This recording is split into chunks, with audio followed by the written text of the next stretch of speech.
नांदेड़ शहर में जगह जगह सड़कें खस्ता हालत में पहुंच चुकी है। बारिश की वजह से मजीद हालात संगीन हो चुके हैं। आप जो देख रहे हैं ये तस्वीरें नांदेड़ म्युनिसिपल कॉरपोरेशन और जिला कलेक्टर दफ्तर के सामने से होकर गुजरने वाली सड़क की है। एक तरफ शहर व जिले के अलग अलग मुकामात पर बड़े पैमाने पर तरक्याती काम किए जा रहे हैं, तो दूसरी तरफ चिराग तले अंधेरा इस कहावत को सच साबित करती हुई ये तस्वीरें हैं। नांदेड़ म्युनिसिपल कॉरपोरेशन और जिला कलेक्टर दफ्तर ये दो अहम मुकामात है। यहीं से शहर व जिले की तरक्की के मंसूबे बनते हैं। इसके लिए करोड़ों रुपए के फंड जारी किए जाते हैं, लेकिन अपने आसपास की सड़कों की मरम्मत का काम तक नहीं किया जा रहा है, जिसकी वजह से यहां गुजरने वाले लोगों को शदीद मुश्किलात का सामना करना पड़ रहा है। सड़कों की खस्ता हालत की कुछ और तस्वीरें कला मंदिर और दीगर मुकामात से भी नजर आ रही है।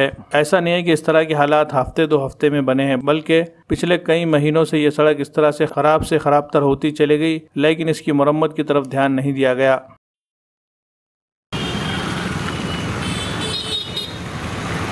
प्रभाग क्रमांक 18 बसस्टँड रोड जाणारा मेन मधातला बसस्टँडचा मार्ग आहे। ही जी रोडाची आता शूटिंग घेतलेली आहे, इथं कमीत कमी एक 8 दिवसापासून हे पुरे ड्रेनेज लाईन पुरे रोडावर वाहत आहे। कोणाचं इथं लक्ष नाही आणि झोनला जाऊन घडी घडी कंप्लेंट देत आहे। त्यांना कंप्लेंट लिहून घेतात, आज वाट लावतो, उद्या वाट लावतो, अर्ध्या घंट्यात वाट लावतो, असं म्हणून टाळत आहे। एवढी बेकार परिस्थिती झालेली आहे रोडावर, साधारण चलताला येत नाही।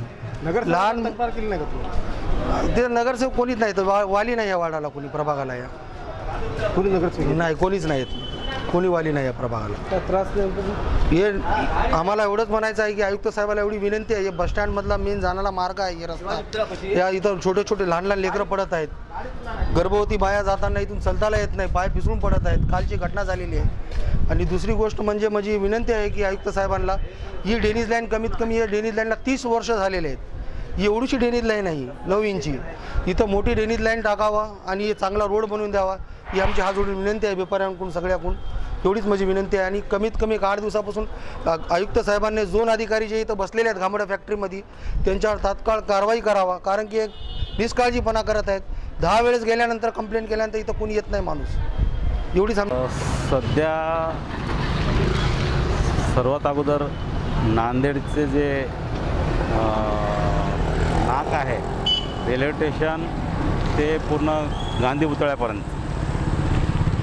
हा रस्ता अत्यंत मोठे खड्डे पडलेले आहेत। तरी प्रशासनास आमची एक नम्र विनंती आहे की महाराष्ट्रातून किंवा पूर्ण भारतातून इथे नागरिक येतात आणि अधिकारी येतात, मोठे अधिकारी येतात, तरी रेल्वे स्टेशनपासून ते गांधी पुतळ्यापर्यंतचे रस्त्याची अत्यंत दुरवस्था आहे।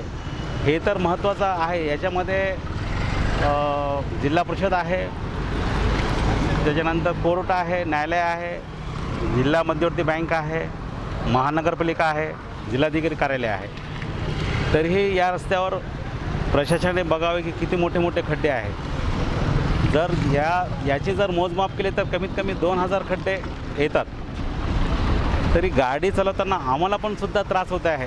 अधिकारी वर्ग कलेक्टर ऑफिसला मीटिंगसाठी येतात, तर जेव्हा जिल्हा परिषदमधून निघतो तर कलेक्टर ऑफिसपर्यंत मोठे खड्डे पडलेले आहेत। तरीही नांदेडची बी खड्ड्याची एकदम दुरवस्था झालेली आहे। जसं नवीन पूल कवठा साईडचा, त्याला तर बघूच नाही की इतका दुरवस्था झालेली आहे। तरी प्रशासनात आमची एक नम्र विनंती आहे की सर्वांचेच प्रश्न आरोग्याचा आहे। याच्यामध्ये पाठदुखी, कंबरदुखी, मोटरसायकलवर जेव्हा आम्ही आमच्या सहकुटुंब परिवारासह जातो तेव्हा इतका त्रास होत आहे आम्हाला। तरी नम्र विनंती आहे की प्रशासनात लवकरात लवकर हे नांदेडचे खड्डे बुजण्यात यावे। तरीही पालकमंत्री साहेबांना पण नम्र विनंती आहे की लवकरात लवकर नांदेडचे खड्डे बुजण्यात यावे। सर 5 वर्षापासून महानगरपालिकेची तीच अवस्था आहे। सगळे नगरसेवक, महानगरपालिकेचे अधिकारी कर्मचारी सगळे पैसे म्हणजे खाण्यामध्ये परेशान आहे।